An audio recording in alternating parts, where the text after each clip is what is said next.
मो भारी सस्ता फील हे पारे आपन को किंतु आपण गोटे पॉडकास्ट रे कहिथिले जे जदी फिल्म टी हिट हुए गोटे बड़ भाग मु नेबी आपण कहिथिले गोटे पॉडकास्ट रे एबे 15 कोटी 47 लाख कमिलानी से बड़ पार्ट ता केते बाबूस सेटा तो कहि परिबिनी खोला भाबरे किंतु देखंतु फिल्म जदी माने भलो न करे तो मु फिल्म आम प्रोडक्शन हाउस तो मु पैसा भी निए नी ना सी येटा भी अच्छी तो एबे तो नवा को पड़िबो मते जा भी बाबूशान हमें कहि परिबा कि जे ओडिया इतिहास रो ओडिसा इतिहास रो सबुठारु बड़ सिनेमा आ सबुठारु अधिक टंका रोजगार करथिबा सिनेमा कहि परिबा कि हमें एई टैग देई परिबा कि से टैग मु दबा पे चाहुनी आ नै मु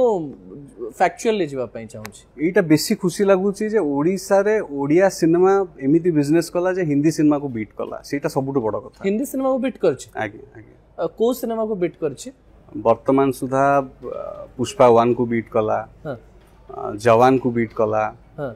बहुत एमती हिंदी सिनेमा को बीट करछि जोटा बेसी खुशी लागुची आउरी अच्छी आउरी बहुत दिन चलीबार अच्छी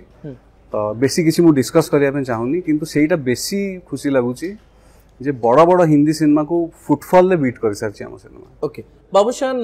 मो फिल्म एवं फिल्म संपर्कित तो अनेक गुडिया प्रश्न अछि किंतु प्रथमे एई प्रश्न आपन को थारो मु जानिया पई चाहिबी जे एई सिनेमा रो स्टोरी भलो थिला बाबूशान न करथिले कोन सिनेमा चलथांदा जी भी करथिले चलथांदा कॉन्फिडेंट अछंती ना केवल हम्बल होचंदी मु हम्बल मु हबा पे चेष्टा करनी देखंतु आपन गोटे फैक्ट कहूची ए सिनेमा देखि जी भी देखिथिबे फिल्म जी भी देखिथिबे सी अग्री करिवे मु कथा रे